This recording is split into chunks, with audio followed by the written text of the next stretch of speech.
Today, my team and I from the Health Promotion Nutrition team will be interviewing Marianne, who is UARO's registered dietitian in the new episode of the Wellness Interview miniseries. Do foods in general have enough of nutrients? And if not, should I be taking dietary supplements? Does food in general have enough nutrients? The answer is it depends. It depends on the food. Studies have shown that in countries like Canada, about 75% of our food is coming from processed and packaged meals. 75%. So yes, if most of your food is coming from packaged and processed foods, chances are you're not getting the nutrients you need, and you're probably getting more of the nutrients that you don't need, like salt, sugar, and fat. The second part of the question, should I take a supplement? Here's what I want you to understand about supplements. A supplement will never replace a healthy diet, okay?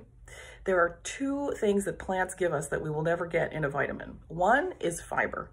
Now, fiber feeds that gut microbiota, those bacteria in our belly. And the science is really showing us that the healthier that gut microbiota is, you've got benefits, all kinds of benefits, like a better immune system, regulated appetite, and even better mental health. This is coming out to be associated with this.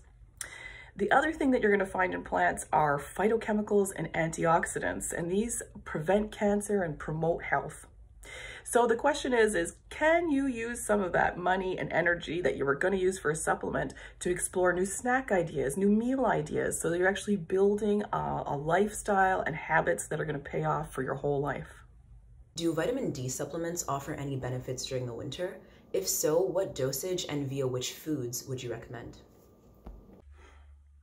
When the body is low in vitamin D, it takes the vitamin out of our bones, which is why vitamin D is associated with bone health. Because any missing vitamin is taken from the bones, you will not necessarily feel symptoms of a deficiency. If you're feeling fatigued, low mood, aches and pains, go visit a doctor because there's no reason to assume it's vitamin D. Now, that said, Canadians do not get enough vitamin D from the sun in the winter, and so we do want to include some food sources. So we've got two common food sources of vitamin D in Canada, fluid milk and soft margarines. So if you don't drink milk, if you drink a plant-based milk, you want to make sure it says fortified, and they've added vitamin D to that for you. There aren't a lot of food sources of vitamin D. Egg yolks are a good one, and some fishes, particularly salmon and tuna. So if you like to eat those, that's a good one.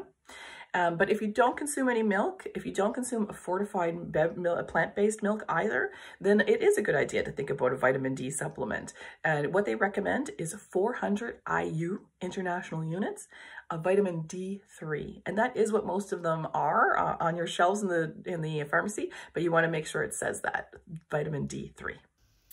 What are the best nutrients to incorporate into my diet to boost my immune system this winter? First, it's important to realize that you can't get extra protection against infection by eating a specific food, herb, or supplement. The best we can do is supply our bodies with everything it needs to support normal functioning. So the immune system does have several vitamins and minerals that really are important to its functioning. These are A, B9, C, D, and E, and the minerals zinc and selenium. So where can you find those vitamins? Good sources are dark orange vegetables, dark green vegetables, legumes like beans and peas, as well as nuts and seeds. The selenium and the zinc, you can find those in high protein foods like beef, chicken, turkey, eggs, even nuts and seeds are also a good source. Modeling your meals off Canada's Food Guide Healthy Plate is all that is required to get the right mix of foods for the right mix of nutrients. Is protein powder absorbed the same way as protein from foods? Most protein powders use whey as their protein source. Whey comes from milk, and it is a complete protein, which means it contains all the essential amino acids that we need. All proteins are digested and absorbed in the digestive system in basically the same way. However, there might be a difference between drinking a protein and eating a protein. To have a protein shake on an empty stomach, it's going to go through your system very quickly, and that may mean just not much time to absorb. So by adding some fiber with our shake, by say adding some oatmeal or having a handful of nuts and seeds at the same time, we're going to slow down that process and we're going to get more of the protein out of what we eat. Now, that said, Canadians do not, on average, really need more protein. So unless you're actively bodybuilding and trying to put on mass, I don't know how much benefit you're going to get from a protein powder. What I recommend is always having a little bit of protein at every meal and snack because that will help you feel satisfied longer.